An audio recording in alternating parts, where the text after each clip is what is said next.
Hello viewers, কেমন আছেন? আশা করি সবাই ভালো আছেন। এই দেখুন, আজকে ২-৩টা মন্ত্র আপনাদের সামনে তুলে ধরব। এই ২-৩টা মন্ত্র আপনাদের সামনে তুলে ধরার চেষ্টা করব, আপনারা ভালো করে বোঝার চেষ্টা করবেন, খুবই আপনাদের কাজে আসবে। এই দেখেন, প্রথমে হচ্ছে দেহশুদ্ধ, দেহ সিদ্ধি করার মন্ত্র পাবেন। তারপরে ভূমি সিদ্ধি করার মন্ত্র পাবেন। আরেকটা পাবেন পুষ্প সিদ্ধি করার মন্ত্র। ঠিক আছে? আর হ্যাঁ, আপনারা যদি নতুন হয়ে থাকেন তাহলে অবশ্যই আমার এই চ্যানেলটি সাবস্ক্রাইব করে এই চ্যানেলের সাথে থাকুন। অনেক কিছুই জানতে পারবেন এবং কি শিখতে পারবেন, কারণ আমার এই চ্যানেলে অনেক পুরাতন পুরাতন গুপ্ত বিদ্যাগুলো আমি আপলোড করে থাকি, আপনাদের কোনো না কোনো কাজে অবশ্যই লাগবে। ভালো করে খেয়াল করেন, এটা হচ্ছে মন্ত্রকোষ। ঠিক আছে? প্রথমে দেখেন দেহ সিদ্ধি করার মন্ত্র। এটা খুব দেখতে পারতেছেন, এই ৩ লাইন মাত্র মন্ত্র। এই উপরেটা কিন্তু নিয়ম, কিভাবে করবেন না করবেন সব কিছু এখানে দেওয়া আছে। আশা করি আপনারা বুঝতে পারতেছেন। আপনারা পারলে লিখে নিন, আর না হলে স্ক্রিনশট মেরে নেন।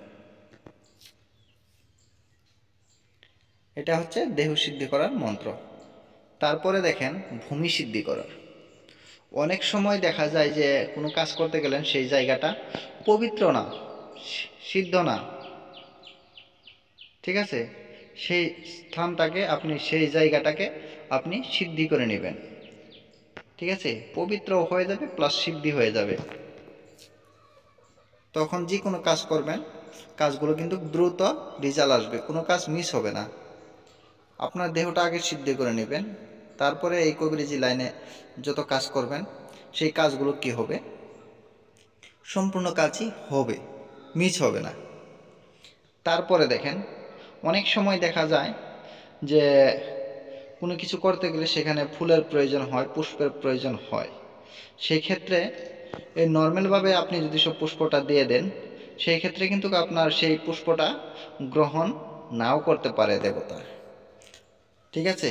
সেই ক্ষেত্রে আপনি কি করবেন, এই পুষ্পটাকে সিদ্ধ করে নেবেন।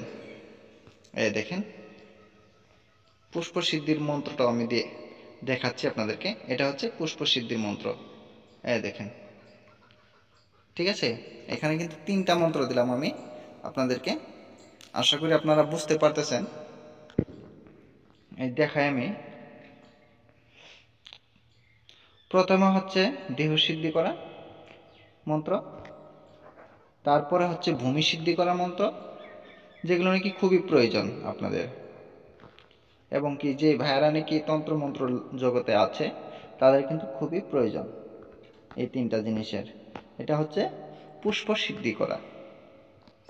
আর হ্যাঁ, আপনাদের যদি এই ভিডিওগুলো ভালো লেগে থাকে তাহলে অবশ্যই লাইক কমেন্ট শেয়ার করে দিবেন, পাশে থাকা বেল বাটনটি দাবিয়ে দিবেন, যাতে ভিডিও আপলোড করার সাথে সাথে আপনারা নোটিফিকেশন পেয়ে যান।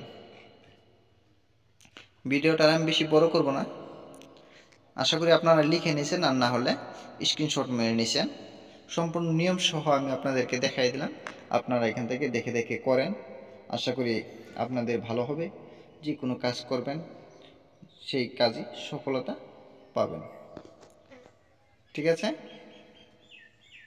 এই দেখেন, আজকের মতন এই পর্যন্তই। আবার দেখা হবে অন্য একটি ভিডিওতে। আপনারা সবাই দোয়া করবেন আমার জন্য, আমি যাতে ভালো কিছু দিতে পারি, আপনাদের উপকারে আসে। সবাই ভালো থাকেন, সুস্থ থাকেন। খুদা হাফিজ।